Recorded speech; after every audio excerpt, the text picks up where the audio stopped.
Okay. Hey everyone. Welcome to the second episode of True Talks. A couple of reminders before we start for those of you who may be new and just joining in on this episode. If you're watching on YouTube, the gameplay on the screen is just a visual aid. It's not going to be required at all to understand what I'm talking about or anything, so you can just put it on in the background and be totally fine. I'm not going to be showing anything that's important. You can also understand the ratings of these are going to be around a PG-13 level. Maybe it's lame, you think it's dumb that I'm prefacing with that, but the fact of the matter is I'm an educator, so I feel like it's important to lead with that and also keep it contained within those ratings. I'm going to ramble, but I'm going to try to keep it as clean as I can. Okay, today is going to be a bit of a long one. I realized after recording the last episode, I completely forgot to come back to the current event section. So normally this starts with like a current event, but I forgot in the last episode, so I'm gonna have that segment's gonna be a bit longer inherently this time. And I also didn't get to the final segment I wanted to last time because I ran out of time. So this episode is going to probably be longer inherently because of that. And we have a few big topics to discuss this time. So today, the current event, I'm going to be going over my vacation, which actually happened a while ago now. But I wanted to talk about that a little bit. And also kind of the struggles that I've been having finding housing. Just talk about that for a little bit. Then the topics are going to be as follows. I'm going to be talking about Guardians of the Galaxy Volume 3, my thoughts on it, and my thoughts on superhero movies in general, really. Then I'm going to talk about Yasunori Mitsuda, which is probably my favorite video game composer of all time. There's a lot of great ones, but he's probably my favorite. Then I'm relating to that, we're going to have a bit of a special segment. I'm going to show off a little bit of the Chrono Trigger medley that I've been working on. It's done now, but it's a massive medley of music from Chrono Trigger that is like 17 minutes long. I'm only going to show you a little bit of it, but I'm hoping that in the spring my students will be able to play this arrangement. It's a little tough, but I think they'll be able to do it. Topic C is actually about, well, actually, I'm going to talk after the special segment. I'm going to talk about what I wanted to talk about last time, comparing Xenoblade 2 and Xenoblade 3, because that's been on my mind a lot lately. And then to finish it off, I'm going to talk about my thoughts of gaming as a whole right now, and how honestly it feels like it's going a bit downhill to me. Like, not terribly, but it feels like it's kind of a downward slope. And I want to discuss like whether that's just like me getting older and moving on from that part of my life, or if it's really something that's happening right now. So that's all of the topics I'm going to talk about today, just so you kind of have an idea of what today's topics are going to be, if any of those interest you, if you want to skip ahead to any of them, or whatever, if you want to move on to another episode. Okay, so first topic at hand, the Guardians of the Galaxy Volume 3. I honestly was super impressed by it. I wasn't going in with low expectations, necessarily. I just, the other Marvel movies, I wasn't that excited for it, because the ones previously had been, like, not necessarily disappointing. I'm pretty easily amused when it comes to movies. But Guardians of the Galaxy, like, the movies before Guardians of the Galaxy 3 were kind of meh, like, at best. Like, Ant-Man, Quantumania, Thor, Love and Thunder. I don't even remember what else came before that. That might have been it. I don't remember. But I honestly think that Guardians of the Galaxy 3 is the best Marvel, even superhero movie, probably, since Avengers Endgame, which that is me saying that with Spider-Man No Way Home in mind. I just think Guardians of the Galaxy 3 painted, like, it showed that superhero movies don't just need to be superhero movies, if you know what I'm saying. They can actually have, like, depth to the characters, which we've seen in previous Guardians films too, which is why I wasn't really worried about the quality of it because James Gunn knows what he's doing with these characters. But I just thought the story was told like massive. Like, it didn't feel like any aspects of the movie were wasting my time or like plot filler or anything like that. It felt like the story moved at a really consistently good pace through the entire movie. At this point, I haven't seen it in a while. When I planned all these podcast topics out, I had just seen it the second time. Like, I saw the movie twice in the theater. So it's going more based on memory than anything, and I can't really speak specifics. But I also thought that the High Evolutionary was a really strong villain that, like many people were saying online, they didn't feel the need to give him a bunch of like redeeming qualities or make you sympathize with him. It was just a villain to be a villain. Like, he was just an evil, bad dude who had a history of abusing animals. So it was kind of refreshing almost. Like, before it was like subverting the expectation to have a character with as much backstory as, say, like Thanos, where you understand where he's coming from in his villainous schemes, or someone like Wanda, where you've seen like her whole progression going from hero to villain. But it kind of feels like it's been overdone now, to where the villain always needs a redemption story or doesn't need to be completely inherently evil. So it was pretty refreshing to have just a regular villain in the High Evolutionary. And I thought all the characters were done super well in the movie. I thought he kind of played with our emotions a bit, just because we thought that like half the Guardians were gonna die going into the movie, so he made it look many times like multiple characters were going to die, so it felt like, oh, this is it for Drax, or more so, this is it for Rocket, and then goes back and doesn't. It felt a little cheap the first time watching, but when I knew that's what was going on the second time, it helped me appreciate it a little bit more. I liked it more my second watch. That's why I'm kind of glad I went twice, because I thought it was like simply an above average movie the first time I went, and then the second time solidified it as a true 10 out of 10 movie. I think there's about 5 Marvel movies that are 10 out of 10 movies for me, and Guardians of the Galaxy 3 is one of them. It honestly might be in my top 3 Marvel movies.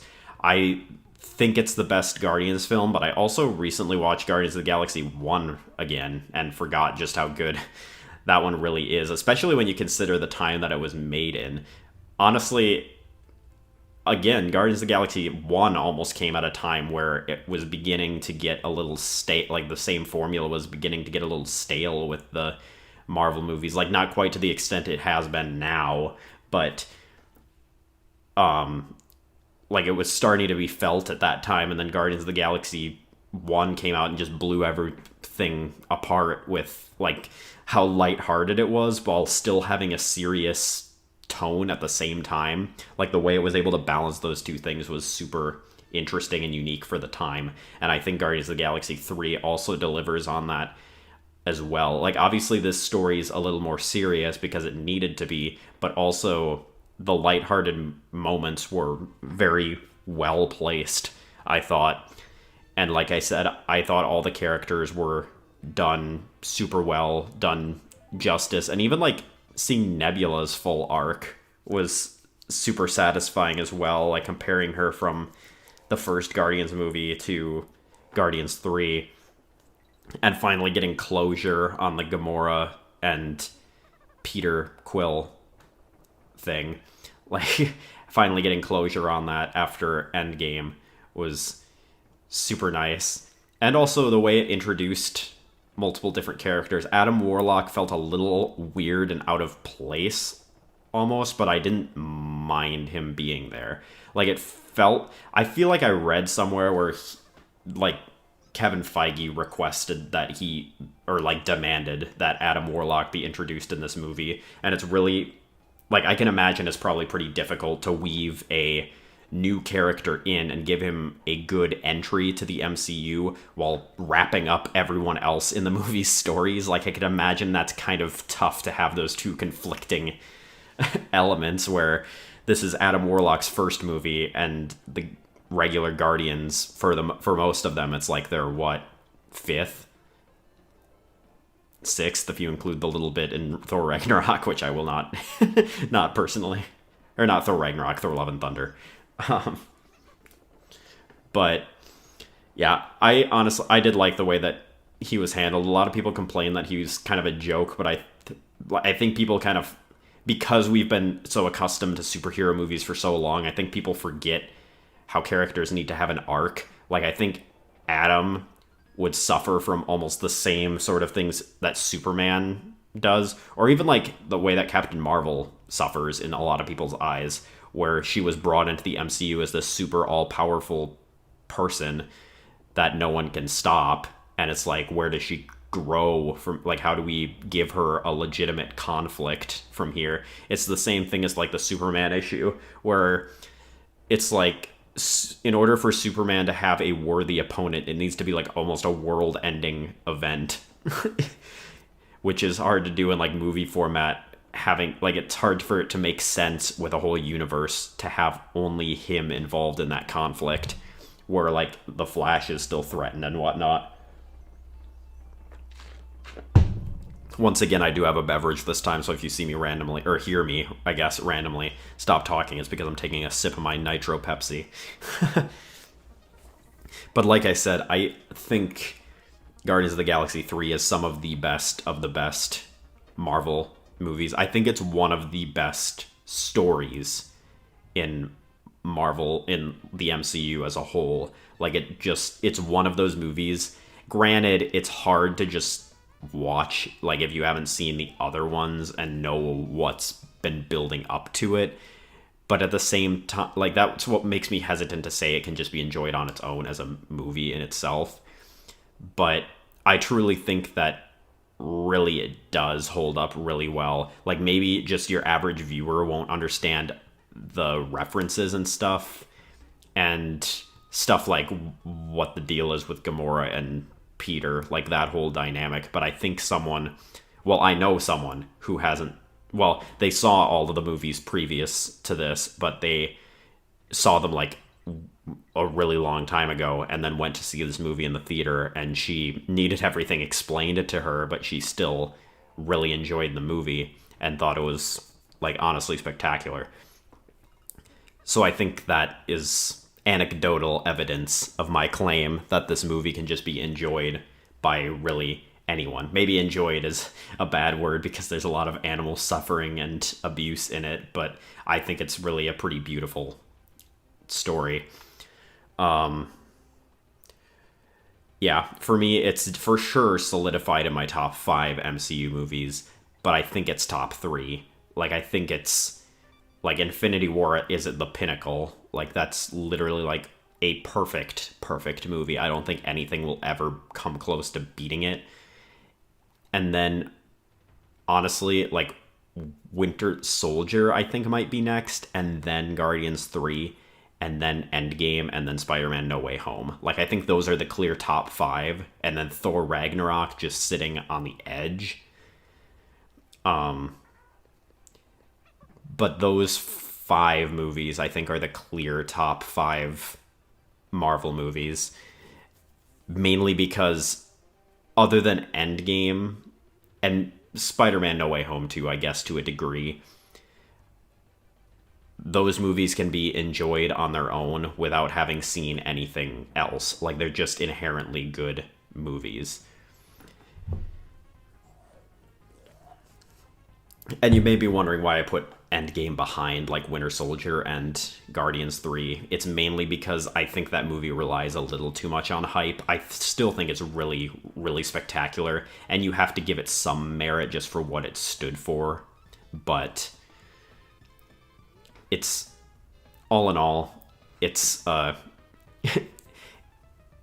it's like not a very cohesive movie. Like, it's just a lot of fan service, which I don't mind, but it's just you had to be there sort of thing, I think, to believe it's like an awesome movie. Like, I think when we go like a generation down the line, and like people who are now kids are going to be watching Endgame and the MCU for the first time, I don't think it's going to have the same resonance with them as it did with us, because you just had to be there to really like, you had to experience Endgame. It's not a movie to watch. It's like an experience to go see it, which seems weird to say, but like, if you went to it back when that was a big thing, like I was like prime age for that whole thing. Like, Iron Man came out when I was 8, and Avengers Endgame released when I was 19. I think I was 19 when it came out. It was like the perfect time period for me to grow up with these characters and then send them off as I like leave to go into my college life, even though I'd already been in college for a year. You know what I mean? But yeah, I don't want to talk about this for too much longer, but I did really like Guardians of the Galaxy 3, and I think it's one of the like handful of 10 out of 10 Marvel movies. And I truly believe that at this point. Like, it's not like Love and Thunder, where I came out of the theater, recorded a 3-minute review saying I loved it, and then moved on with my life. This one I've really sat on for a while, and again saw it twice, and I loved it even more the second time. Like, at first I thought it was maybe an 8-ish, and then the second time I watched it, pushed it up to a 10 for me. I once again almost forgot to do the current event talk, so I better do that now, even though it's a little out of order. So I went on this fishing trip. It's been a couple weeks ago now. Like, it's July when I'm recording this, and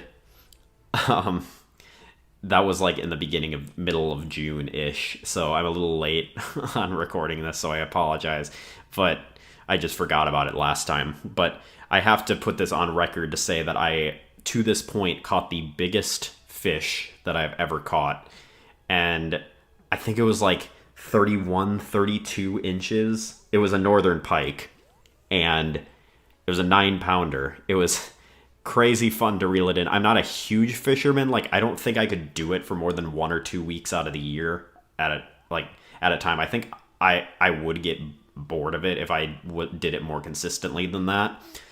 But like, the 1 to 2 weeks out of the year is like perfect for me, because that's about enough time for it to capture my engagement before I get bored of it. But yeah, we were just trolling around the lake, and the instant that this pike took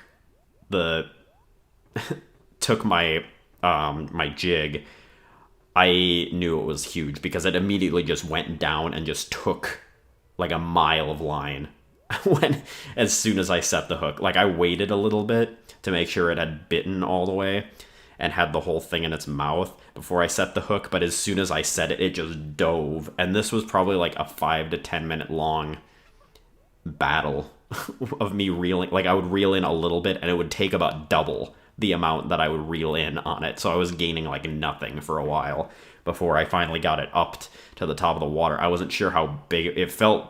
Big, but sometimes you never know until it gets up to the top of the water. And when I reeled it in, this thing jumped out of the water like a bass, but it was a pike. It jumped up out of the water, and it was massive. Like, it sent up this huge plume of water up out, and it was actually insane to feast your eyes on. But at that point, when it didn't get off, I kind of knew it was pretty well hooked. But then it swam like under the boat, and I thought my rod was gonna break. Like, I honestly thought my fishing pole was gonna snap in half because it was pulling so hard on it. And I was honestly tired.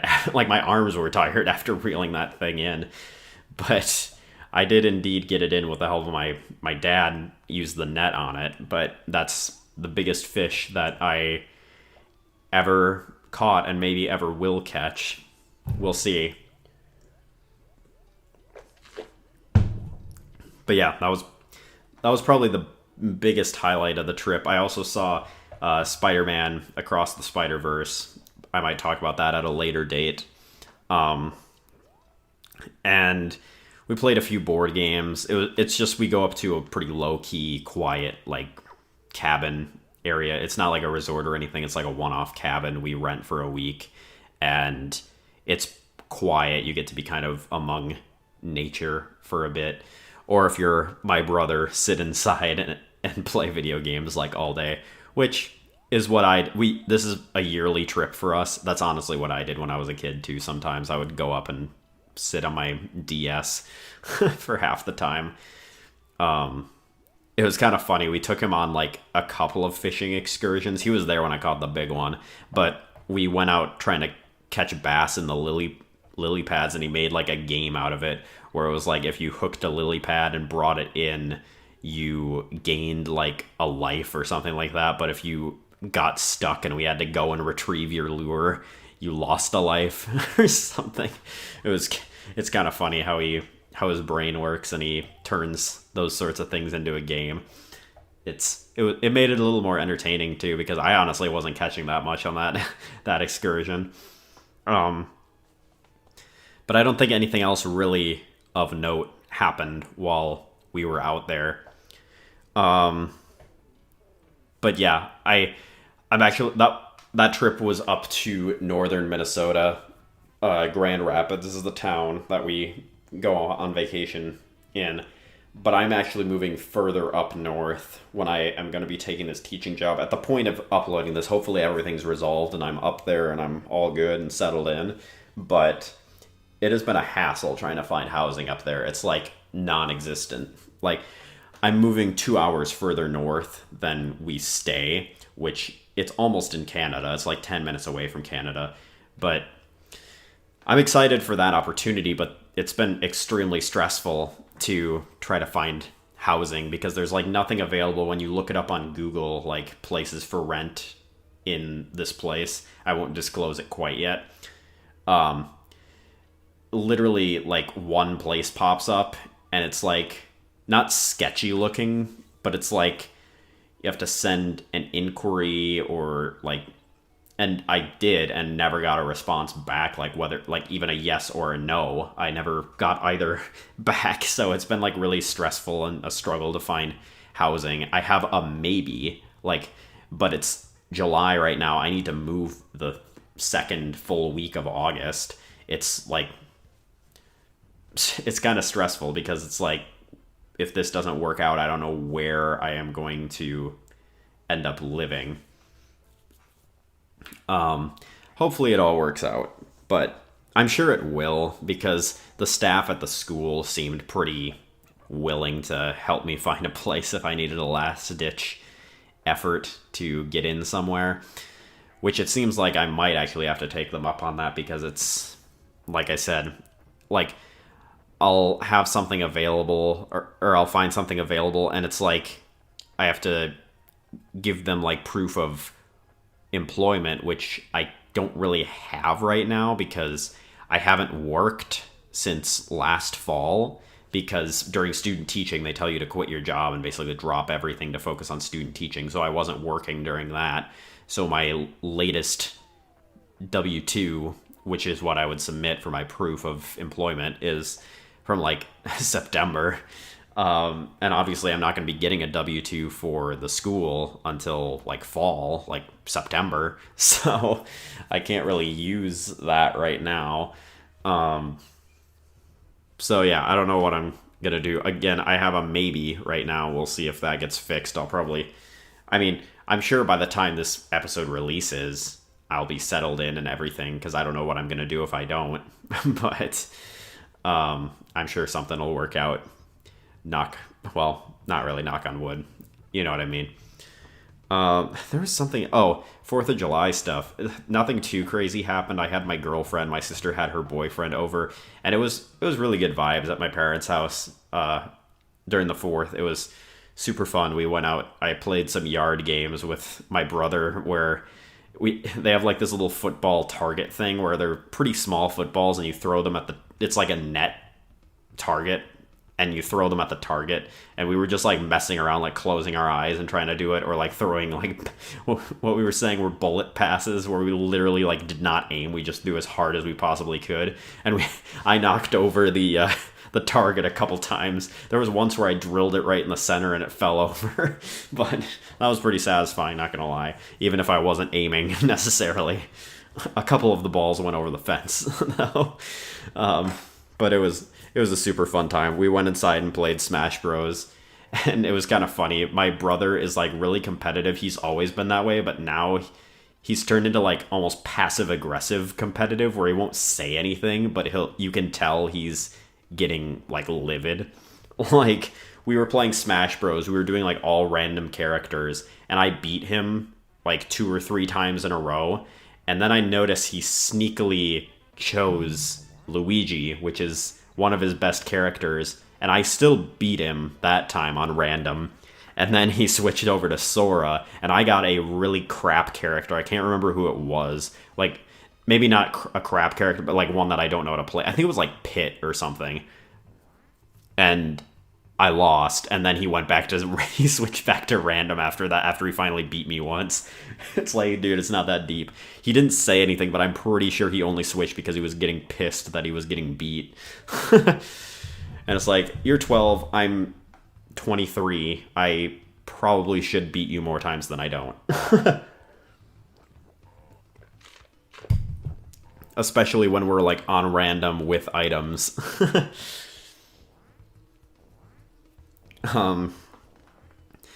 Another funny like 4th of July related story, but, well, maybe not funny. It's funny-ish to me because it didn't happen to me, but Noah, the guy that I open Pokemon cards with on stream sometimes, he texted me this morning, and he was like, did anyone light any fireworks in your apartment last night? And I was like, no. A couple people lit them literally right outside my window, 4th of July night. Honestly, I don't want to say I despise the 4th of July, because I like the planned fireworks displays. I think they're cool. They're fun to go to. It's a once a year thing. But literally at the apartment building, they were literally like right outside my window on the sidewalk, just lighting them up at like 10, 11 p.m. And it's like, bruh, have a little... I can't think of the word, but there are people trying to sleep here. Not everyone's party rocking all night. But apparently there was someone, I don't think they caught them, but Noah lives in the same like apartment area as me. It's not a single complex. There's like a bunch of apartment buildings in like this community. And he lives like probably 3 down and then across the street from me. Apparently there were people who were just putting fireworks in like the main hallway of each building and just lighting them up. And apparently they got like 4 or 5 buildings that they did that in. And it was literally like, he posted the video to his Snapchat story. It was literally at like 1 a.m. that this was happening. So not only was it a stupid, like, obnoxious prank, but it was also obnoxiously late at night too. So you gotta call the cops, call the fire department at 1 a.m, and then you can't sleep until that's all figured out. Like, it's not a fun time. I'm glad I wasn't a part of it. And I don't know. It doesn't seem like something that would be like a TikTok trend. Like, I haven't seen that sort of thing. Like, honestly, TikTok trends can die in a hole. Some of them are like really pretty destructive and obnoxious. But I don't think that's... I'm not on TikTok, so I wouldn't know, but I don't think going around lighting up fireworks on the inside of people's apartment buildings is like a TikTok trend or anything. I think it's just an obnoxious prank. Like, it's like, who in their right mind would do that? Like, I don't get it. Okay, well, I was talking about that for a while, but let's move on to the next topic of discussion. I might get copyright struck for this, but I'm going to try to only play like 15 to 20 second clips of music for this segment, because I think it is important to show off a little bit. But like I said, Yasunori Mitsuda is probably my favorite video game composer. out of all of them. There are some great ones out there as well. I used to say Grant Kirkhope was my favorite. It's weird to like compare them because it's not like they're celebrities or anything. Like they're pretty like average people. Like they're kind of in between like your average regular Joe and celebrity. Like they're not like massive. Most of them are pretty like, I don't want to say like extremely introverted, but it's like they're not as out there as like a regular like celebrity is. So it feels weird to like compare them, which I'm not going to here. I just want to bring up a few of my other favorites. So Yasunori Mitsuda is probably my favorite. Grant Kirkhope is another one that's great. David Wise. Really, they're all great. I don't think I've ever had... Well, there's some soundtracks that I'm like pretty meh about. Like, it's like I won't go and listen to it on my own time. But really, most of the time, from my experience, video game soundtracks do what the intention really is. And then some go above and beyond, like Xenoblade and Banjo-Kazooie and Donkey Kong Country, those sorts of things. But for the most part, video game soundtracks do fulfill their purpose. But it's the ones that you like would pop on the the soundtrack on like Spotify if it's available there, or on YouTube and just jam to it or listen to it in your free time. It's those ones that go above and beyond that are the best and will stand the test of time, in my opinion. But it's hard to say, but I think Chrono Trigger is my favorite soundtrack of all time. Chrono Trigger or Xenoblade 2. Those two are extremely strong soundtracks. And honestly, Yasunori Mitsuda, the way he writes, you can just kind of tell when a piece is written by him just in the way that it sounds. And I think the first soundtrack that I'm going to kind of go over a bit, I'm going to go over like 3 of my favorite songs from each soundtrack that I'm going to be talking about today. I just think that the Chrono Trigger soundtrack, one, does a really good job of characterizing the characters. Like, you hear like Robo's theme and you're like, oh yeah, this describes Robo perfectly. Like, it's like they're literally perfect for what they're describing. And I think he's said that before, where he writes based on imagery. Like, some of his biggest inspirations are either paintings or like physical ideas of what he's trying to capture. But let me see if I can find an example. Well, like Frog's theme. You play Frog's theme. It's obviously like, that's Frog. Heroic, medieval a little bit. Like, triumphant sounding. Like, it's like that piece describes Frog to a T. I also really like Kingdom Trial. Like, just to keep it kind of in the same vein. I think the way it describes the scene that's happening perfectly. Like, you can really, like, if you play the game, which I actually listened to the soundtrack before I played the game, it really characterizes the scene that's happening extremely well. And then there's a lot of really good pieces in here. Delightful Specchios, another one of my favorites. It's just a nice jam piece. I really like the percussion in it.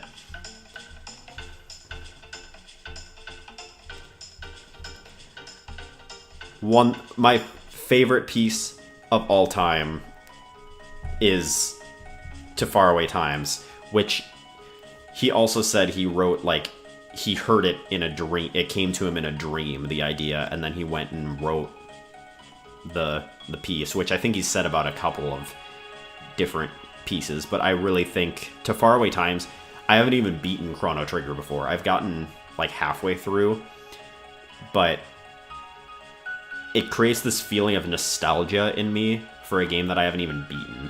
Like, it's just, that shows just how perfect it characterizes just the ending of the game, because I feel nostalgic about it, and I haven't even beaten the game before. But that's Chrono Trigger. Chrono Cross is another soundtrack that I really like. I've never even played the game, but I have the piano book. Or, I have the piano book. I don't know why I enunciated book there. I have the piano book, and I really like a few of the different things he just does musically in this one. Like in this one, Arnie Homeworld.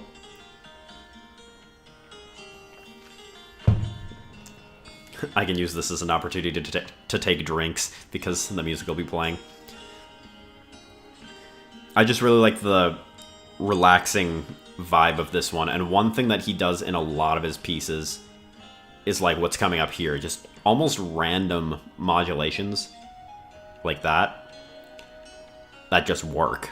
Like, you look at it on paper and it's like, I don't know how this works, but it just does. Like, I think that's going from the key of E flat to the key of is it G flat? It's either G flat or D flat, which either of those roots are not even in the key of E flat. Let me think. Yeah, even especially if it's the key of G flat. I don't have the book in front of me right now. I think it might be G flat because I remember there being, there's C flats in there. I'm going based on memory. Even the relative minor of E flat, which is C minor, isn't in the key of G flat at all. The relative minor of G flat would be testing myself in my theory. It was not what I had in mind for today. It would be E flat, well, then that does work. Yeah, that does work. That does make sense. So the relative minor of I'm figuring this out as we go. So I guess that one does make sense if you really bring it down to that level, where the relative minor. So we're going from parallel major to parallel minor, where we're in E flat major in the beginning, and then we go to E flat minor in this B section, and then there's a section at the end that's an A flat major, which I don't remember. I don't know how that modulates, but enough about that. This is a piece that I really like. Anyways, I also just really like Fleeting Thoughts, just because it's like really beautiful. And honestly, this one is a weird one because I think this one might be in the key of like A or E. I'm trying to remember. There's so many pieces. I obviously don't have every like key of every one memorized, but it's like it's in a key that's not very common for him to write in. So it sounds pretty unique in relation to his other stuff. But just how chill the melody is. It's just an absolutely beautiful melody, the way it flows.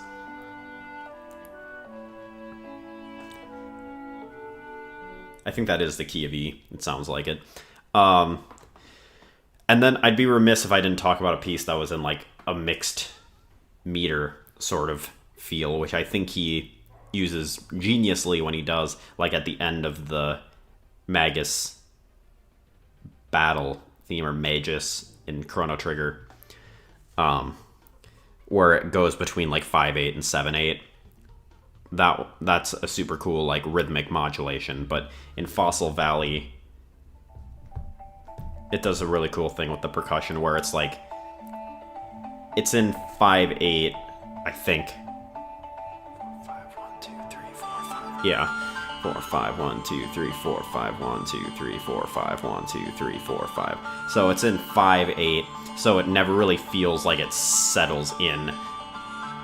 And he uses that to his advantage. And the sort of ostinato percussion in the background works really well.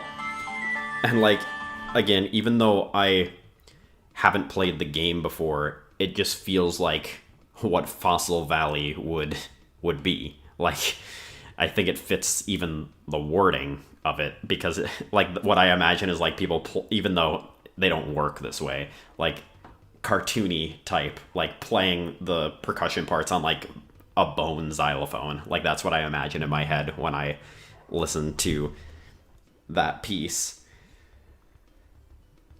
I wanted to talk about one piece from Xenogears because I haven't played Xenogears before. I probably should, since it's a Xeno game, and it seems like we're going to be bringing everything together in the future of Xenoblade with how Future Redeemed ended, but we'll see where that goes. I think that was more of a Xenosaga thing. I haven't played either, so I wouldn't know.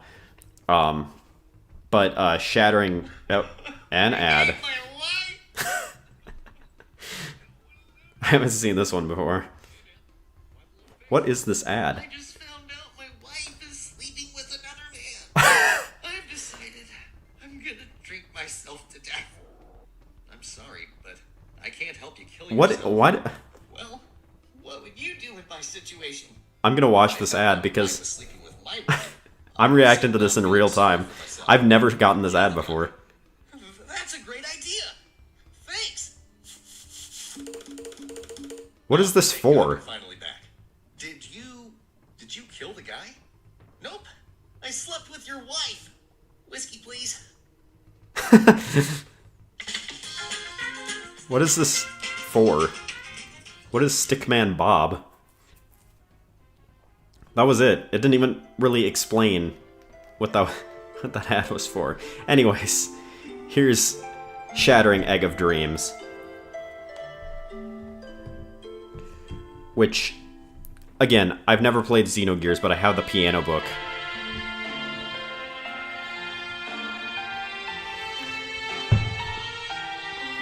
And this is just one that I really like. The way the melody flows. It's nothing crazy. It's one of his more normal pieces.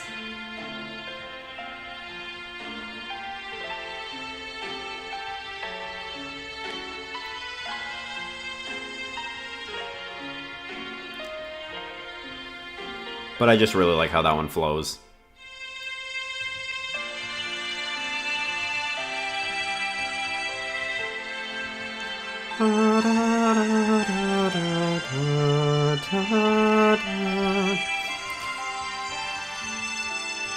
Yeah, I really love that piece as well. That's the only Xenogears one that I really wanted to show specifically.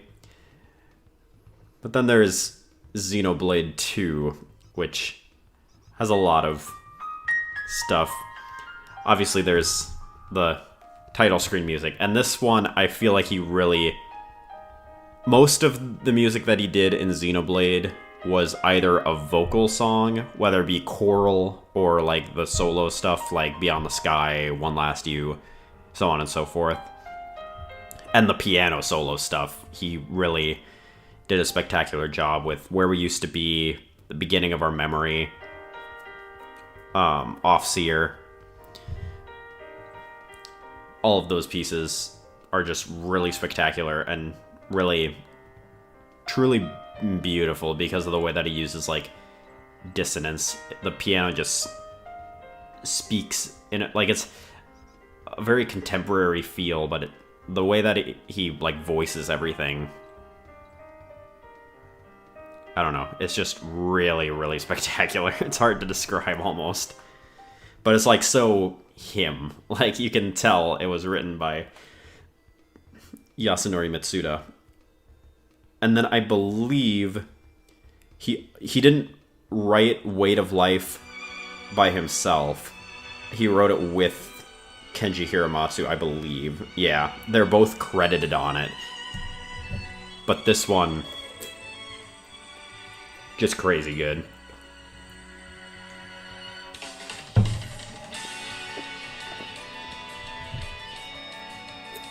It's a shame it only plays, I think, 3 times in total between the base game and Future Redeemed. But I think it makes it a little more impactful. But it's so cool how they were able to implement engage the enemy and counterattack into it. But again, I don't want to play too much music in fear of being copyright struck. I only wanted to play one more, just the YouTube survey song, my favorite piece of music. Just Beyond the Sky. Just because, again, the way that he writes these ending themes, it just creates a feeling of nostalgia. And the way that he is able to write it as being like from the perspective, like the point of view of the like love interest of the main character all three times. It's really cool how that was done.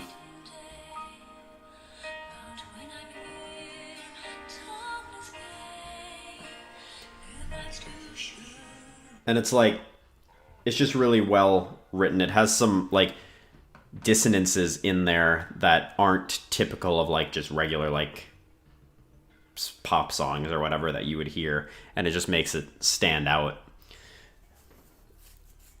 But yeah, I have to say that Chrono Trigger and Xenoblade 2 are probably my two favorite soundtracks of all time. It's hard to pick one between them. They just both resonate with me a lot, and that speaks a lot to Chrono Trigger because I've never beaten the game before, and it still is up there.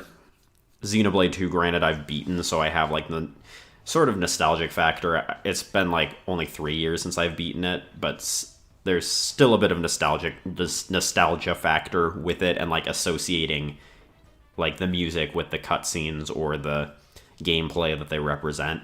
Whereas Chrono Trigger is just strictly the music that I am resonating with in a lot of cases.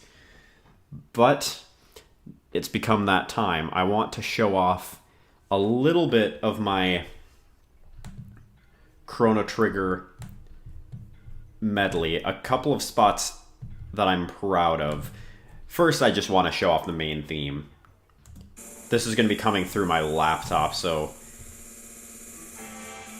the audio quality is not going to be the best, but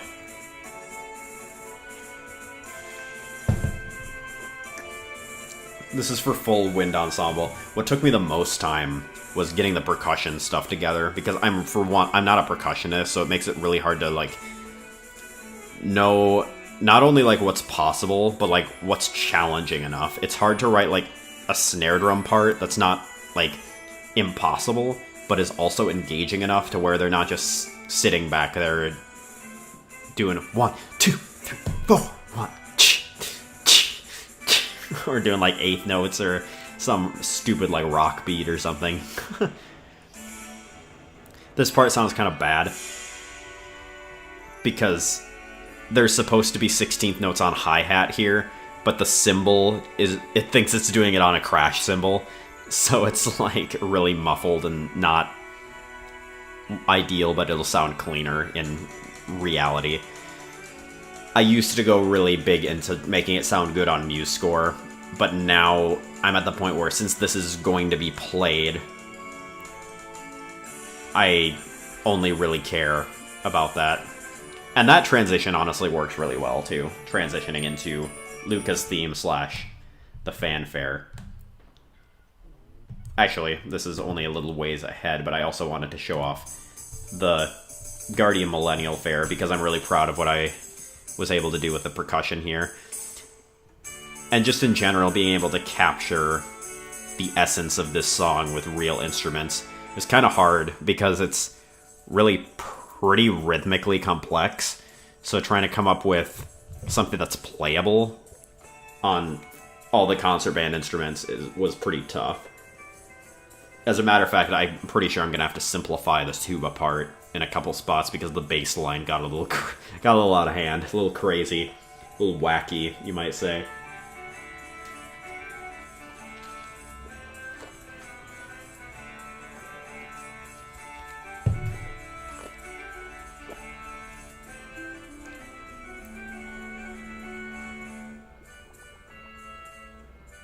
I like the crescendo up there to getting really loud and then just dropping off on this and getting just light.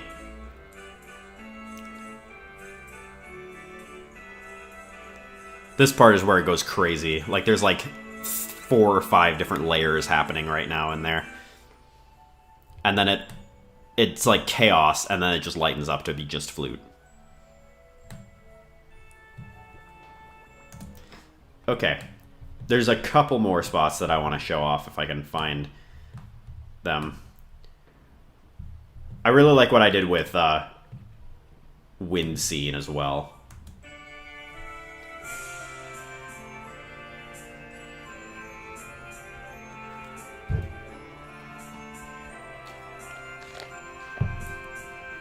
Again, wind scene was hard to like fully orchestrate because there's not a lot there in the original piece because that's just the way it's written. So I had to be really careful with what I did with it, especially percussion-wise, because the percussion's really light in it. But also, I don't want my percussionist just sitting around during like half the thing as well. I think I wrote like 8 percussion parts, 4 mallets, 2 that kind of cover auxiliary, and then a bass drum and snare drum part that are pretty consistent through the entire thing.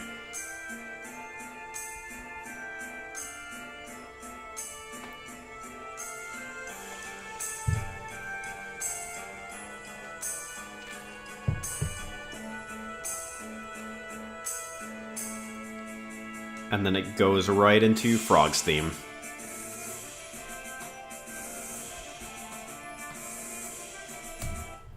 But I won't show that entire thing.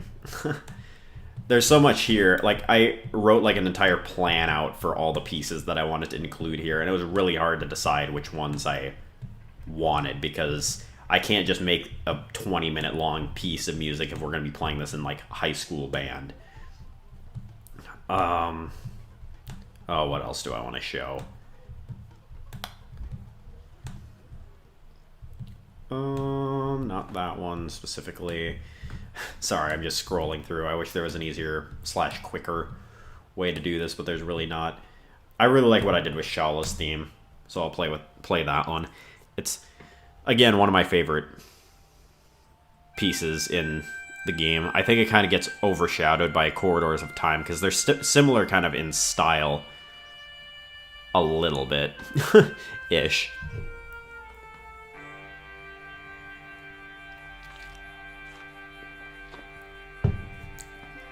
I decided to make it like big power ballad type energy.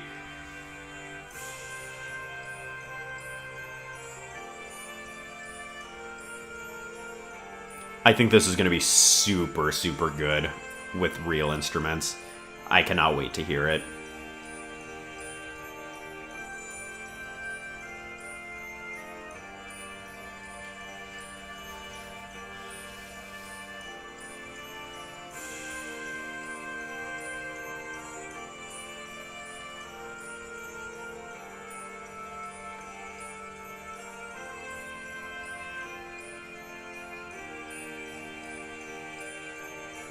There's not a lot of movement in the bass parts, but I decided to keep it more simplistic, because then it's easier to capture what I'm going for. Again, same issue with cymbals here. This is going to be hi-hat, but it sounds really muddy and bad because it's on like a crash cymbal in the settings. Because I kept all the cymbals on one line. But yeah, you can't really hear the actual instruments there, but that's Wings That Cross Time or whatever. What's this piece? Oh, World Revolution. I don't probably need to show that. I'll show a little bit of the end, to Faraway Times. Oops, I accidentally zoomed out like a mile, so now I probably won't be able to click on it to play it. I don't know if I like what I did with To Faraway Times quite yet. It's going to be one of those things that I'll kind of have to test with real instruments to see if I like it. It's hard to tell. Like, I don't know if I did enough with it or if I'll like it with the instruments or not.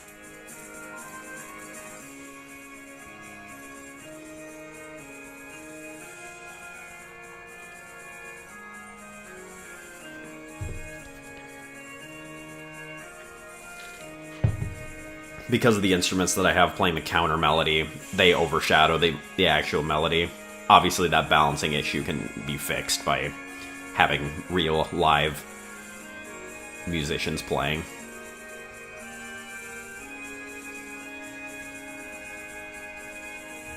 And then it goes into a little sort of fade out thing after that, but that's pretty much it for that. What else does I wanted to talk about? Was this the Xenoblade? Yeah, Xenoblade 2 versus 3.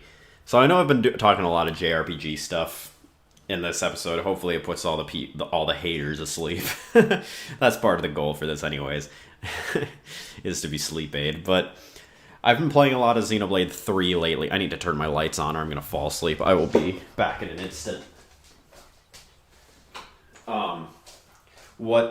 I've been playing a lot of Xenoblade 3 lately, and it's really hard for me to pick between Xenoblade 2 and 3. I think they're almost even, because the things that one game doesn't do as well as the other get countered by something that the other game does better than the other one. So, it's like Xenoblade 3 has by far the best quests in the series. I think every single one feels well, maybe a few exceptions, but almost all of them feel meaningful and like you're actually doing something to better the world, whereas there's quite a few times, namely one especially, but I'm not making that comparison. One especially has this issue where a lot of the quests feel like just generic, go kill that monster, go grab this thing, give it to me, and we're done. Whereas every quest, again, for the most part, I'm sure there are exceptions, in 3 feel extremely meaningful and like you're working to better the world. Like, truly, what you're doing is impactful. Especially since usually all of the smaller quests in a colony, namely, will lead up to a hero ascension quest. So that usually is the culmination of all of these smaller quests that you've been doing, and they will be referenced in the big hero quest, usually. And, like, it helps you find out backstory about the colony itself and the commander. And I will say every commander feels like it has a lot of depth. I never got Sagiri on my file. I just got her on my the file that I'm playing with my girlfriend. I don't know why I blanked on that. I'm gonna try not to talk about major story spoilers, but it's probably inevitable. So if you really care that much and you're watching this at this point, maybe either skip ahead or skip to the next part. But I'm gonna assume maybe that you either don't care or you already are aware of the story, like the way the story of both 2 and 3 go. But I'm going to be talking more about general stuff, I think. I don't think I'll get that deep into the plot, but it might slip out, so this is a maybe spoiler warning.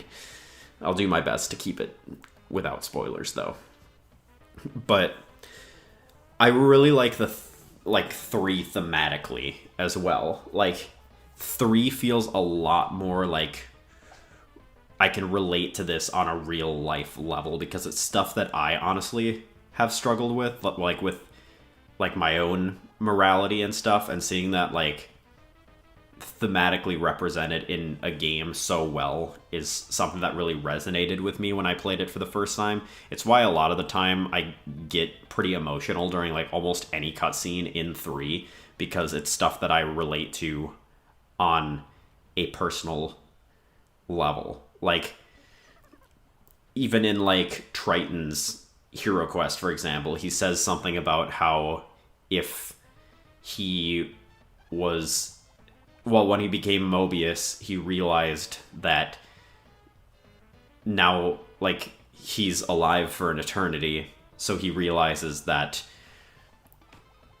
if you put any time limit on life, it's never going to feel like enough, no matter how long it is, until you get to forever, which is sort of the whole theme of the game, being like, all the Mobius are people who wanted the endless now, to live in the present forever without being able to move on, and that's what kept them sort of locked in this moment forever and led them to become Mobius, because they're living in the infinite now.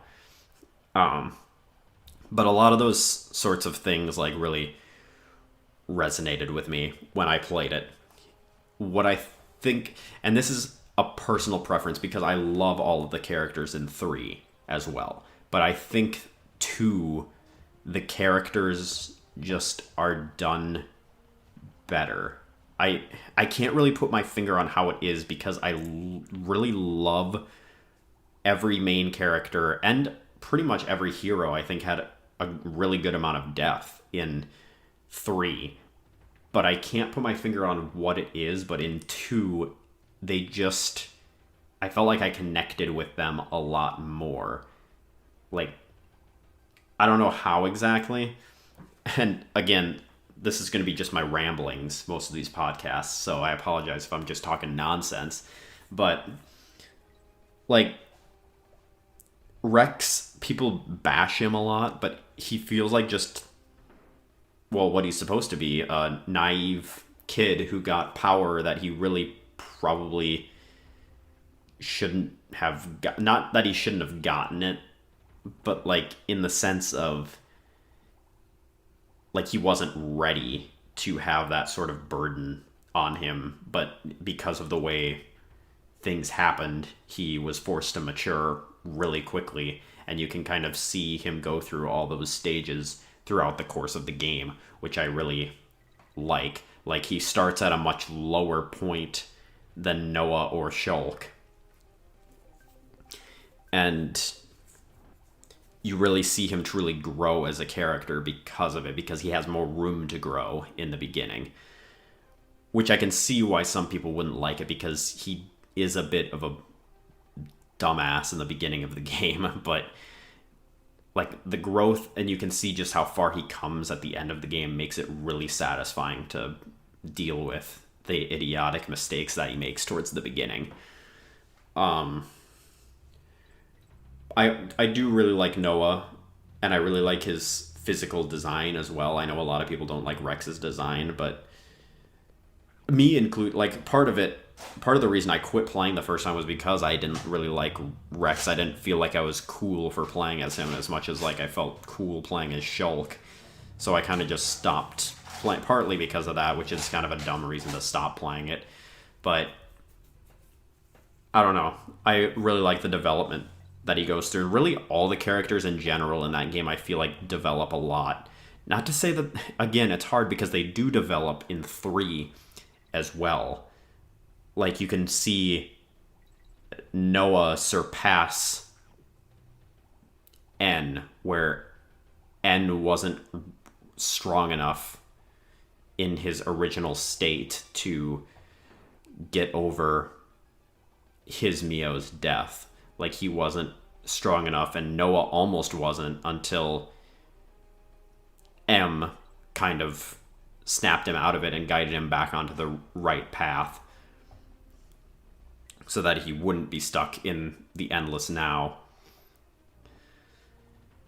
And then, like, you have people like Lance and Senna who have a lot of, like, backstory as well. And, like, Tyon gets a lot of development as well. It's really refreshing to see, like, how much of almost, like, a jerk he is at the beginning, as being like someone who overanalyzes everything, to being like having his own lighthearted moments towards the latter part of the game. And then Uni being able to come to terms with herself as a person, and being able to, like, at first she wants to figure out who this past self she is, or who this past self is that she encounters, but then Monica helps her to realize that she's her own person now and she can let go of whoever it was in the past because it's not her anymore, so it doesn't matter. You see like all sorts of development with all the characters, which is why I don't really get why the characters of 2 resonate with me that much more.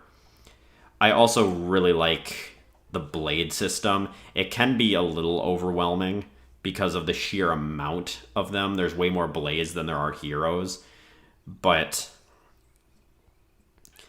and the fact that all of them have the massive affinity chart that you have to fill out. I would say the only thing that really feels grindy about 3 is the soul hacker, and that one doesn't necessarily feel like you are being pushed to do it. Like for blades, it's like if you want to unlock their blade quests, you're going to have to get their affinity chart at least to like the 4th level a lot of time, like the 4th key unlock a lot of the time. So it's really grindy and sometimes really not fun. Like I realize you can do merc missions, but you still have to leave your switch on in the background in order to do that. So I don't know if that really counts. But 2, I would say, is a lot more grindy, which I wouldn't say, like, a lot of people really don't like it. I don't mind it. It's not that fun when I'm trying to, like... I've never 100%ed it, but I always go for 100% every time I've played it, which is 3 times. But I've played through the entire thing 3 times. But, the grindy stuff, like, you don't have to do it, I guess. But the fact that you do have to do it to unlock a lot of the blade quests is a little annoying.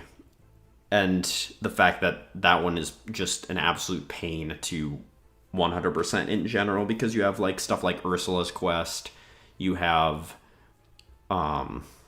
Tiger, which grinding Tiger doesn't take that long, but it's the fact that you have to, like, you can just play the first level over and over again and get all the ether you need. Once you have all of the manuals, you can make a perfectly serviceable every form of Poppy with that. But you will have to play it probably for like 3, 4, maybe 5 hours straight. Well, not necessarily straight, but you have to play it for like 4 to 5 hours in order to get enough ether crystals to fully max out all of the forms of Poppy. It's not exactly what I would call fun. It does feel rewarding, which is super nice. Like, you go into a fight after you do that, and it's like you decimate everything. Or like me, when I unlocked it, and I went up against Gonzalez, like 10 levels below him, and still lost. I eventually beat him, but it was like, I felt like I could just go in and be like, I'm invincible! And then I died. But... I also will say that the amount of post-launch stuff they added to 2, there's something to be said about that. Like, just the sheer amount of New Game Plus stuff that game has. Like, you can get all of the Torna Blades.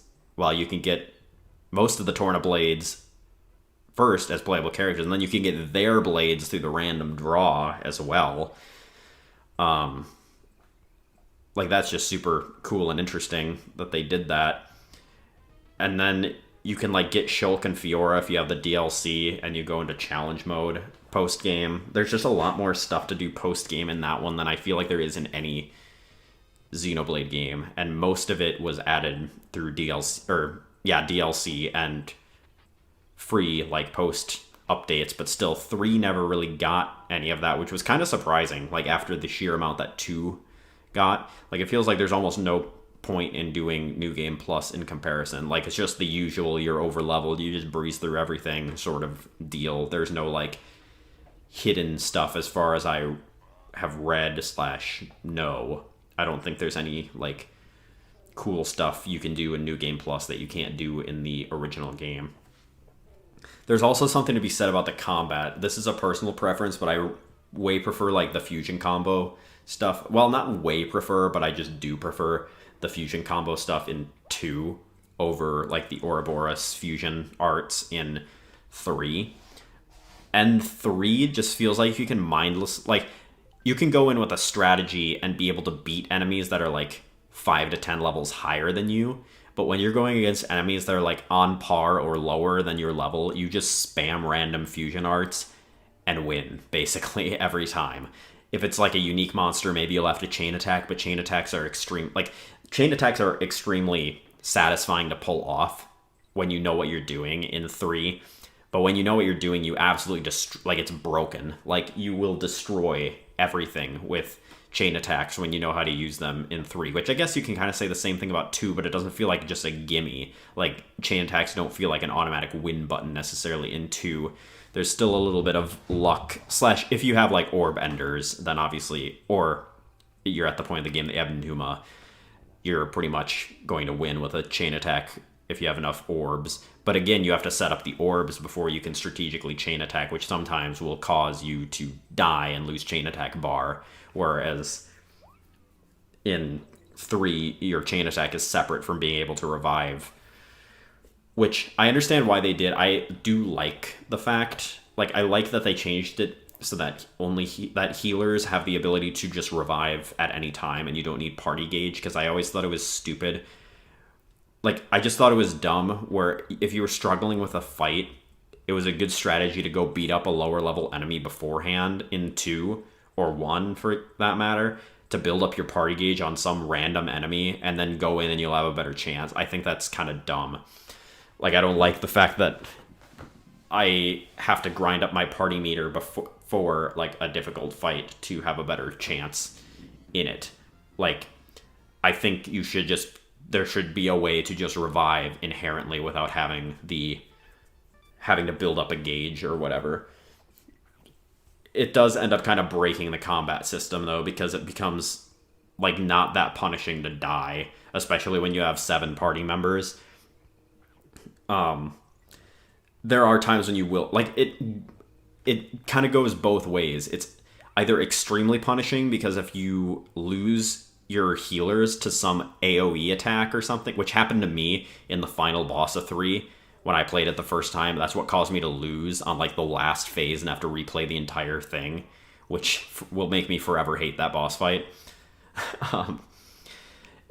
You get hit by like an AoE attack and both your healers, or like all your healers, die, then you suddenly can't revive and you just have to outlast the enemy, which usually will not happen in fights where your healers are going to die. So it kind of goes both ways, where it's kind of like I don't know how to explain. I think it makes sense what I'm trying to say. Like, if your healers die, you're just totally screwed. But if you have healers that consistently are able to live, you're just basically there's not as much of a punishment for dying because you're just going to keep getting revived anyways. So I feel like there has to be kind of an in-between sort of deal, maybe. I don't know how it would work. I'm not a game developer, but I feel like there's got to be some way to do something in between the two. But again, even without that aspect, I really like the elements. Like, the combat just feels so incredibly deep in 2, where it is deep in 3, but you only really need to scratch the surface to win.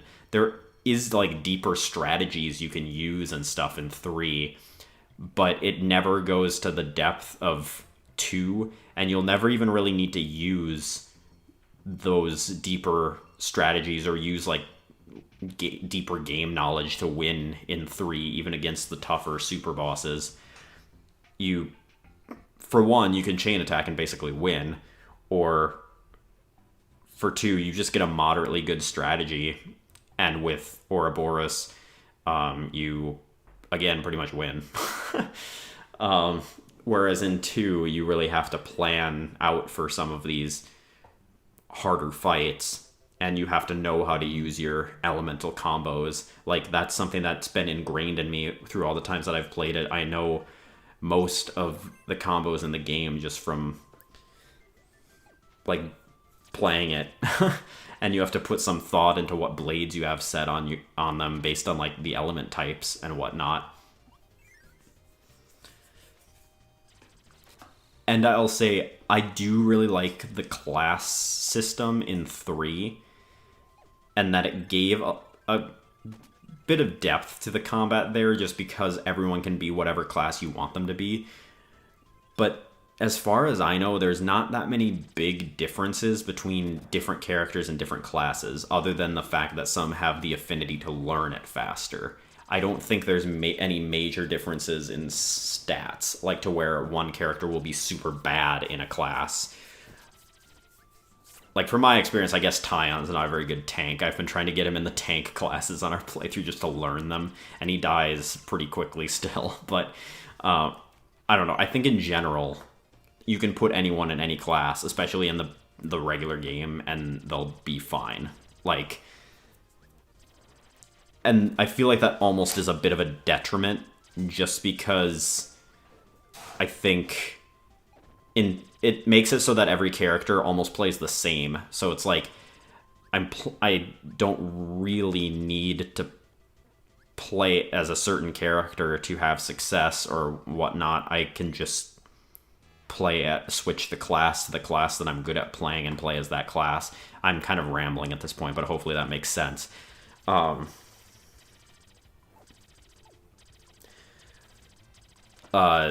in Xenoblade 2, it's like every character has their very obvious strengths and weaknesses, and you need to know how to work around them and use them.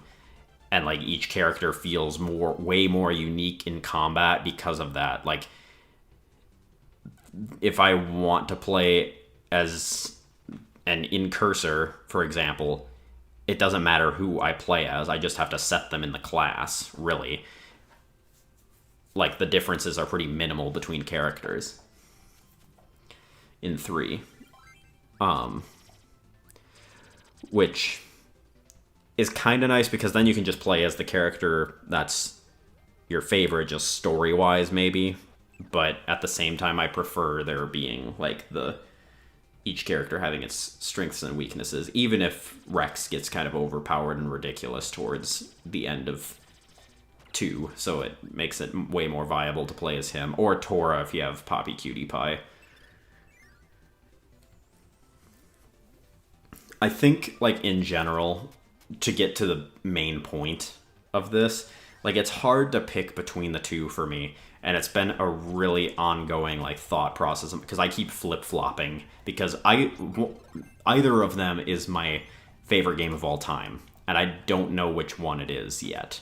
It might honestly be Torna, because of how streamlined it is, and I think it's genuinely, like, perfect in its gameplay, with the whole blade, like, switching system, and just the quality of life improvements it has over 2 base game, and it not being so ridiculous grinding. Like, the community stuff is one thing, but I don't mind 100%ing the game every time I play anyways. So it's not like it's a major deal for me. And even, like, 100%ing that game, it does not take that long. Like, probably, like, 20 to 30 hours, maybe, if even. And that's, like, if you see absolutely everything there is to see in the game. And there is something to be said that while there is a lot of, like, nostalgia stuff in Future Redeemed, and I really like what they did with the, like, filling out the map sort of deal, where it's like it shows you how many secret areas there are, you have to find them, you get the points to do the skill tree, and, like, battling a certain amount of each enemy and whatnot to fill out all those objectives. I really like that, but I just felt like it lacked a little bit of depth and was a little too quick for my taste. I don't know. A lot of other people liked it, but I just think Torna's way better as a DLC on 2 than the 3 DLC. Well, I just think it could have been a little more. It's just hard because, like I said, both of them have things that they do better than the other, but it's literally about even.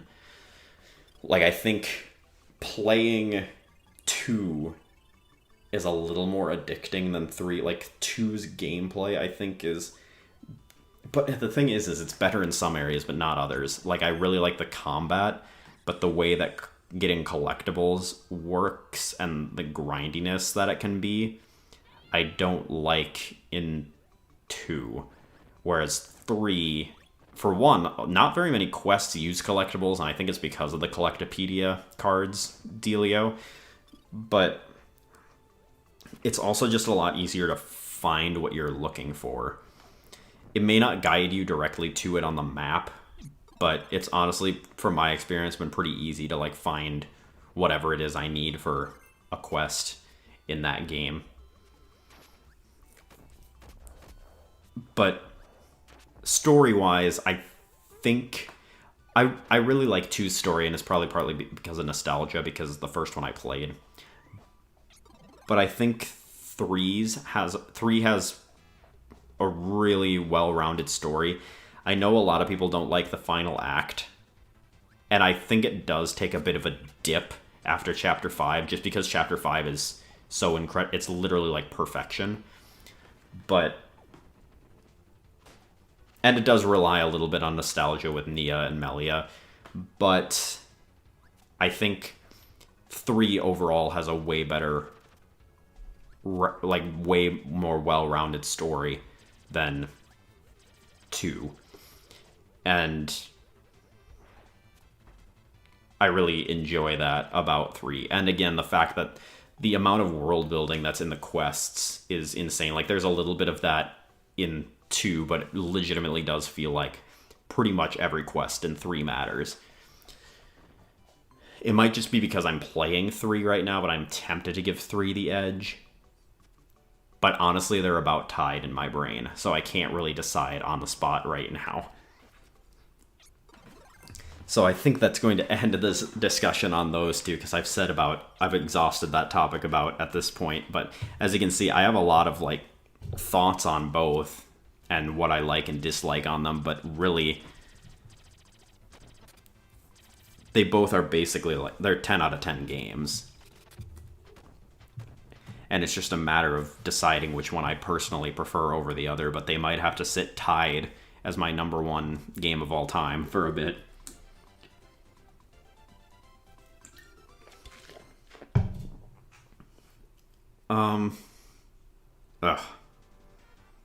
Next topic. I couldn't think of what I was going for there. So the final topic of today is if I'm becoming a boomer and I just don't like video games as much as I used to, or if gaming truly is kind of going down in a downhill direction. And this is a topic that I talked about with Noah a while ago, actually. It was before the Nintendo Direct. I think Nintendo showed a lot of really good stuff in the Direct that's kind of pushed my perspective in this a little bit. But even when you look at Microsoft and Sony and what they're doing, it's like, why in my right mind would I buy the new Xbox or the PS5 other than just have the newest hardware? Like, I might as well just buy a PS4 because I can play almost all of the games on that. Granted, I wouldn't do that because Spider-Man 2 is coming out on PS5, and I'm pretty sure that's going to actually be exclusive, unless it's going to be another one of those backwards games, which I don't understand why they keep doing. I think it might have been because it was hard to find PS5s at first, so they wanted to boost their sales on the game, so they released them on both. But it just made pretty much no sense because it was like, for like the first 2 to 3 years of the PS5, I haven't really kept up that much on Xbox, I'm going to be honest. From what I've seen, there hasn't been like really anything that interested me with the new Xbox. So I haven't even bothered. That new, is it Starfield? I think it is. It sounds interesting, but it's not enough to make me want to buy the new console. And that's just kind of the main focus there, is there's just not enough for me to want to buy the consoles. PlayStation 5, I mainly want to buy it so that I have something to play my PS4 games on, because my sister has the PS4. I got the Xbox One, my sister got the PS4 when we moved out, so I have nothing to play my PlayStation games on. But there's no, like, it just seems like the gaming industry has really screeched to not a halt, but a massive slowdown. Like, Nintendo is on top of it, kind of, and I'll get to them last, because they are a bit of a different discussion than the other two. But it just feels like there's like no push to buy a new Xbox or PlayStation 5. Originally, the PlayStation 5 was like just go flying off the shelves because it was the next big thing, and then they released basically no exclusives for it. Like, you can fit on like a quarter of a page or less a list of the true PlayStation 5 exclusives, and none of them are like anything that spectacular. Like, almost all of them are either being released back on the PS4 and just being downgraded a little bit, or they're being put on like Steam or the computer. So it's like there's no real exclusives. And it just feels like games, like, I realize why, because they're trying to push the consoles to their limits, but games are coming out way, way slower than they used to. Like, you remember back in like the PlayStation 2 era where it was like we got like I couldn't put a number on it. I don't want to talk out my ass, but you know what I mean. We got like so many like AAA games in 1 year back in that era, and it was because they didn't have to try as hard with the graphics. But I don't like that the focus is becoming the game needs to look like it's a real life. Like, it doesn't, I don't think it needs to look like a movie. I think stylized graphics are the way to go, because granted, we might be at a point now where we're at graphics, not capacity, but like to the point where it's not going to age badly in like the next 10 to 20 years. It used to be if you tried to go for realistic graphics, your game is going to have a lifespan, and it's going to look bad if you don't choose to do stylized graphics. Whereas now there's a bit more merit to doing realistic graphics and trying to make it look like a movie, because they can do it pretty successfully. But I just feel like it's caused the gaming industry to slow down so much. Like, development time takes just like an insane amount for pretty much any big game. Like, Spider-Man 2 has been in development for quite some time, and granted, COVID has affected this too, I will say that. Spider-Man 2 took a while, and I'm pretty sure Wolverine is going to be the same deal. I couldn't even name any other announced Sony exclusive projects. Well, I guess they had Final Fantasy come out this year, which was kind of a big deal, but I think that's only a timed exclusive. I could be wrong on that. I don't know. I didn't keep up with it too much, but so forgive me if I'm wrong on that. But then Xbox, it's like, I couldn't even name other than Starfield, I couldn't name a single Xbox exclusive. I have no idea what's going on over there, and it's mainly because I don't care that much and haven't been paying that much attention, because I don't want to get hooked on trying to buy a new system. But like, it just doesn't feel like games are coming out nearly as fast as they used to. And it's like, sure, we're getting really pretty high quality games, but we were back then too, when they were pumping them out like crazy. It was like, maybe it would be like, say 10 games a year. This is just an example. 10 games a year. Maybe 3 were like D or F tier games. The others were at least like average to above average. It just feels like everything's slowed down immensely because the focus has shifted to making the games look as good as possible. And granted, I don't mind that. Like, graphics do make a game like better to a point. But honestly, if we could have like the GameCube PS2 era, or even like the PS3 era, like, I don't think PS3 games, I didn't have any problem with the graphics there. I think we could stick to that and be just fine.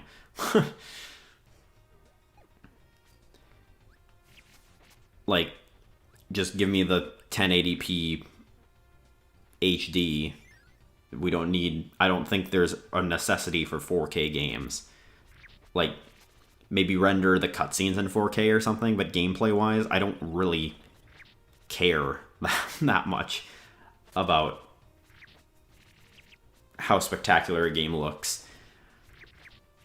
Like, granted, I don't want to go back to, like, N64 or PlayStation 1 vomit. Like, that's part of the reason why I can't finish Final Fantasy VII, the original, because I just think it looks like a dumpster fire. And I know it was good for the time. I'm not shitting on it because I know they were working with pretty limited resources back then. But,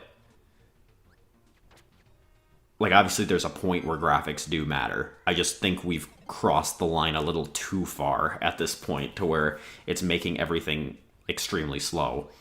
With Nintendo, they just had that big direct where they announced a lot of new games.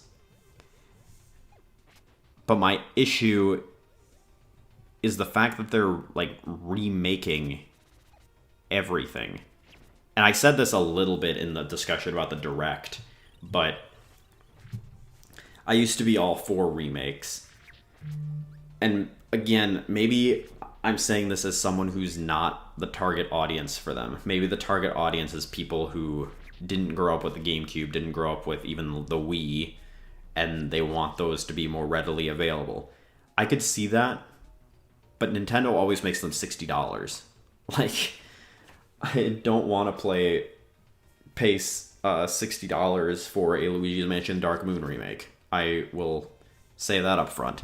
If they did, like, a collection, like Crash Bandicoot, like, the Insane Trilogy is the perfect example of what I deem to be an acceptable remake. I know it's not Nintendo, but, like, a 3-game collection that is fully updated, fully remastered for $40. That's, like, because games just are not worth as much as they were back then. And you know you're not using as many... we all know you're not using as many resources on that as, like, your AAA games like Breath of the Wild or Tears of the Kingdom. It feels to me like the Switch became too much of a port system that caused not that many, like, new games to be made for it. Like, we've got our Pokemons, we've got our Mario Odyssey, we got our 2 Zeldas, but the Breath of the Wild isn't an exclusive, for one. It was on the Wii U as well. Tears of the Kingdom is, but... And there's the Fire Emblem games, Xenoblade games, other than the one definitive edition.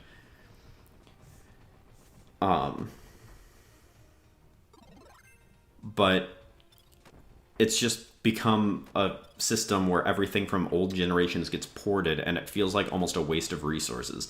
Like, it feels like if they wouldn't have ported games like, I don't know, Donkey Kong Country Tropical Freeze or 3D World, we could have gotten a new game in either of those series instead. And granted, maybe it would have used more resources, but I don't really care. Like, I know that not that many people owned a Wii U, but I don't think they needed to set themselves back on games as much as they did by porting so many games to the Switch. Like, Tropical Freeze, it's a great game, but why did it need to be put on the Switch when it was just on the last generation? Again, people will make the argument that the Wii U sold really badly, and maybe people wanted to play those games but just never bought a Wii U. Then, at the point that those games came out, just buy a Wii U. Like, it was not that hard to get your hands on one. Like, if you really want to play Donkey Kong Country Tropical Freeze, or Super Mario 3D World, or... what's another example? I had one. Oh, New Super Mario Bros. U. Buy a Wii U on eBay and buy the game. You could probably buy the game for like $30 on eBay, and they're selling it for $60 on the Switch. So there's that. I just have never really... and people still clamor for them. Like, I get it. Wind Waker and Twilight Princess have gone up in price a lot. but so many people are freaking out to get a remake of them on the Switch. Just ask for a new traditional Zelda on the Switch, and I don't want, like, time and resources to be wasted on a Twilight Princess remake when it's already been remade once. Like, I don't know, that just rubbed me the wrong way. And again, games like the Pikmin collection, while I think it's a little overpriced to pay, I think it should have been $40 for both of them. Like, maybe, was it? It was 30 for each and then 50 for the bundle. I think it should have maybe been, I think 30 is a fair price for two, and then like 20 for one, and then made it a $40 bundle. I think that would have been a bit more fair of a price, but still, Pikmin 1 and 2 were really hard to get your hands on, and they revamped the controls and actually put effort into getting 2 ported over because they didn't renew the licensing, and they went in and edited all the treasures to remove all of it.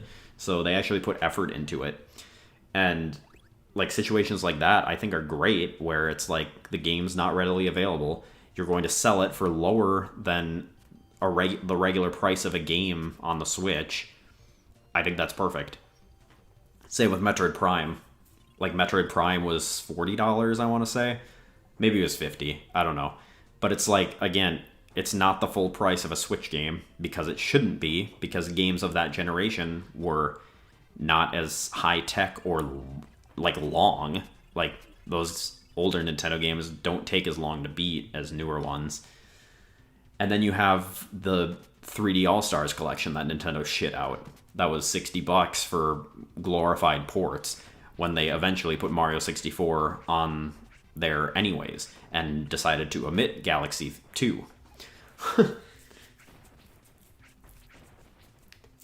And then meanwhile, you have the Spyro Reignited trilogy, where it's all 3 of those games with fully remastered graphics, like built from the ground up, I think, sold for $40.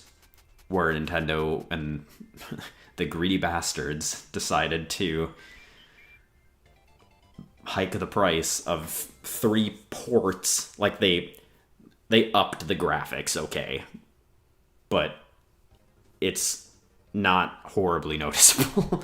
Like, it's like upscaled. It's not like rebuilt from the ground up.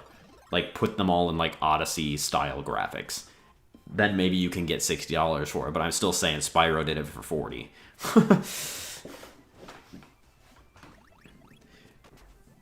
Like, again, it just seems like Nintendo wasted a lot of time on, like, with the Switch's like lifespan, on porting and remaking games that could have been spent on new games. Like, before, we would get like Metroid Prime 1 and 2 were on the same system, fully exclusive, and then Metroid Prime 3 came out on the next system. Like, we had big games come out relatively close to each other. I don't know. Well, and Pikmin 1 and 2 were pretty close to each other too. Pikmin 1 came out in like 2001, maybe 2002. No, it was 2001. And then Pikmin 2 came out in 2004. Either 4 or 5, I can't remember. So it wasn't like you had to wait that long for a sequel back then. And they were pumping out quality Mario Party games and Mario Sports games like every year still too. Like, that's crazy as well. Maybe there was only Mario Sunshine exclusive on the GameCube as like the sole 3D Mario game, but they also were putting out these were the golden days of the Mario Sports and Mario Party games, and they were just throwing them out there, and they were all good. So it just feels like the quality's taken a dump, and they've turned to almost nostalgia pandering. Like, they released a Mario Strikers, but it was like crap.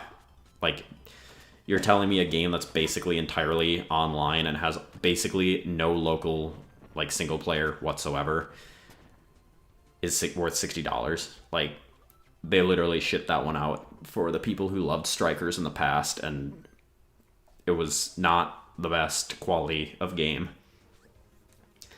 I don't know.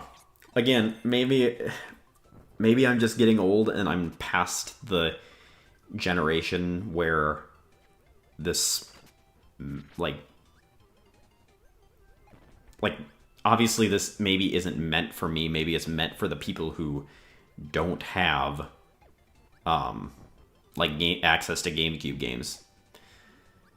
Or the one that really boggles my mind is Dark Moon. Like that one's still readily available. You can find it like GameStop pre-owned, Nintendo Select for probably like $10 or something like that. Maybe not anymore. Maybe it's gone up in price. But when it was out, it was like all over the place, and it was a Nintendo Select for $20, and now they're probably going to try to get $60 for it.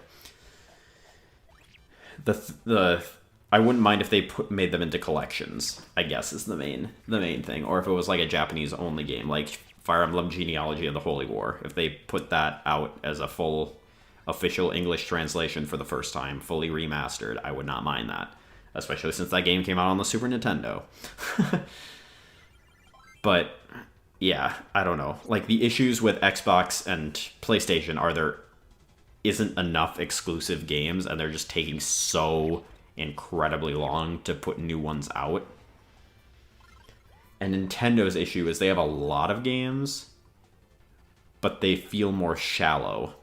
Like, the new Mario sports games are new, but they don't have the heart that the ones on the GameCube did. And same with, like, just all the remakes. Like, it felt like there was no real reason for them to port New Super Mario Bros. U over to the Switch, other than, oh, maybe people want to play this one on the Switch. Should we make a new one? Nah, let's just put the old one on there. They'll buy it. Those suckers. And I did. Well, I didn't buy it. I got it for my birthday, but someone consumed it. That's the important thing. I don't know. I don't know where I'm at on this stance. Again, it seems like they're getting better because we have a new Peach game coming. We have a new 2D Mario game coming. We have a new Pikmin game coming. We have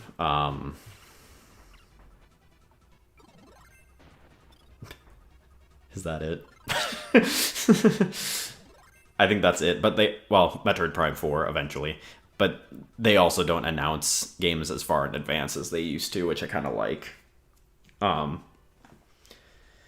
But yeah, I don't know. We'll see what the future holds, but I don't know. It just feels like it's been modernized too much, and I don't know. It feels like it just doesn't have the heart anymore, and they rely more on nostalgia and like, oh, people love Mario, they'll buy this shit, rather than let's make a game that they want to buy. Like, it feels like they are like, we've earned their trust, now let's mess with them a little bit. Rather than them trying to put out a quality product that will be talked about for generations. Which is why Super Mario Bros. Wonder looks really good, because it looks actually inspired. It's not all bad. I will not say it's all bad, but when I made this topic for discussion, this was before the Direct came out, mind you, so things have gone a bit in the upwards direction since then, just on the Nintendo side of things, because they announced a few interesting things. But I still feel kind of the same way that I did before. But yeah, let me know your thoughts on this topic if you are interested as well. Maybe I'll talk about it again later when more games have come out. But yeah, I'll see you all next time. That's pretty much all I have to say. And we're getting at about the hour 45 mark, so I don't want it to go too long. I still have to stream tonight, but I'll catch you all later. Thank you all for watching, especially if you made it to the end, and I'll see you on episode 3.